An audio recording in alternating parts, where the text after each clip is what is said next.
Merhaba arkadaşlar, kanalımıza hoş geldiniz. Bugün konu olaraktan perliti ele alacağız. Perlit nedir? Nerelerde kullanılır? İçeriğinde ne maddeler vardır? Nasıl bir yapıya sahiptir? Buyurun yakından inceleyelim. Perlit, kullanım alanı çok geniş bir madendir.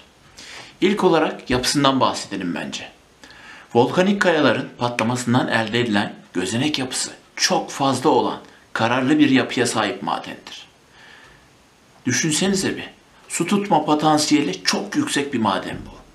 Öyle ki 9'a 1 oranında. Şöyle düşününce garip geliyor insan aslında. 9'a 1 oranı ne demek diye soran arkadaşlar olabilir şimdi. 9 avuç veya 9 bardak dolusu su doldurup bir bardak perlit ilave etmek. Ve sonucunda da hepsini içine hapsedebilecek bir yapıya sahip bu. Su tutma özelliği belki de onu en önemli kılan özelliklerden biri. Perlit birçok alanda böyle kullanıldığı gibi tarım alanında öyle etkin olarak kullanılmakta ki. Düşünün, her tarım alanında, her alanda. Örnek vereyim ben size. Örnek verecek olursam ki çok fazla örnek verebilirim. Çelik köklendirmede, yapraktan bitki köklendirmede, tohumdan direkt bitki üretiminde. Düşünsenize, tohumu sadece bunun içine ekebiliyorsunuz. Toprak karıştırmadan. Çok ilginç aslında. Hem de öyle bir şey ki, toprağın barındırdığı hastalıkları içinde barındırmıyor bu. Başka fidan yetiştiriciliğinde, direkt çelikten köklendirmede, topraksız bitki yetiştirmede, şu anda seraların %90'ı bunu kullanıyor yani. Gerek böyle karışımlarında, gerekse yapay olaraktan sadece bu şekilde. Süs bitkilerinde, toprak karışımında, buna daha birçok kullanım alanı ekleyebilirim aslında. Özellikle şu an günümüzde öyle bir şey var ki, şu çilek üreticiliğinde gerçek anlamda devrim oluşturdu yani. Bu ne demek? Söyleyeyim size arkadaşlar.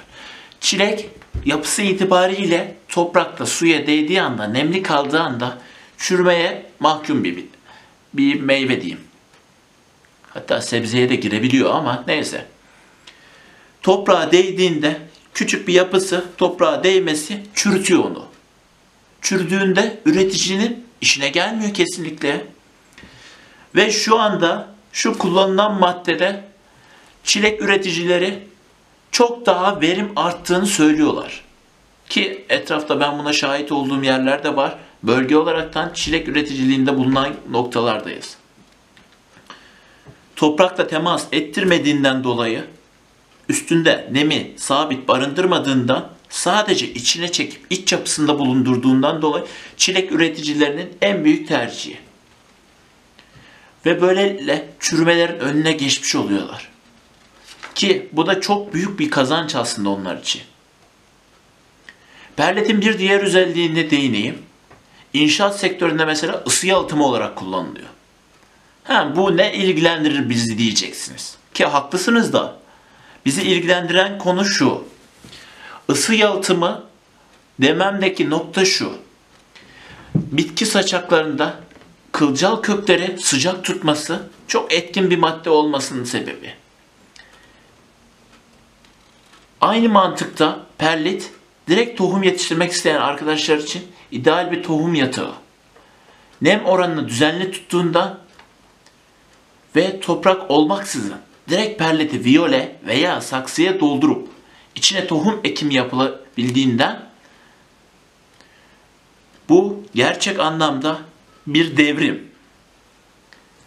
Başka bir özellik olaraktan da belki de en seveceğiniz özelliği bu. Ne o diyeceğinizi belki de duyar gibiyim. Garip değil mi?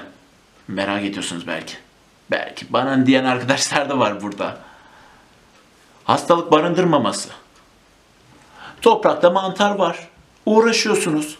Çiçeğiniz ne kadar iyi bakarsanız bakın bir şekilde bulaşıyor.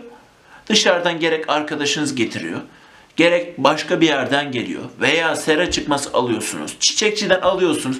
Bir şekilde hastalık geliyor. Ne kadar ilaç yapsanız da bir yerlerden gene bulaşıyor değil mi? Ama Ama bu perlikte öyle bir olay yok işte.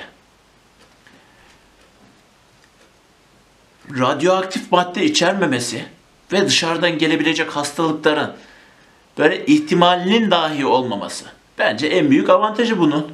Sizce ne diyorsunuz bilmiyorum ama bence en büyük avantajı. Suda çözünmediğinden dolayı herhangi bir şekilde tuzluk oranı da oluşturmuyor bu. Biliyorsunuz sudaki tuzluk oranı bitkiler için, bitki kökleri için hatta zararlı değil mi? Zararlı tabii ki de. Bir de en böyle değişik bir özelliği de var. Bitkiler için çok ideal bir pH yapısına sahip. Minimum pH'ı 5,5, maksimum ise 6,5. Yani bitkilerimizin en çok istediği pH oranında. Arkadaşlar, benim bu konuda bahsedebileceklerim bunlar. Daha fazla bilgiyi internetten veya diğer ansiklopedik kaynaklardan araştırabilirsiniz.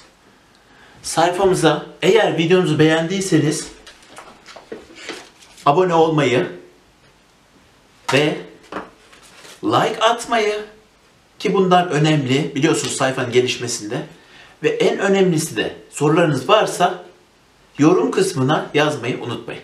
Teşekkür ediyorum. İyi akşamlar.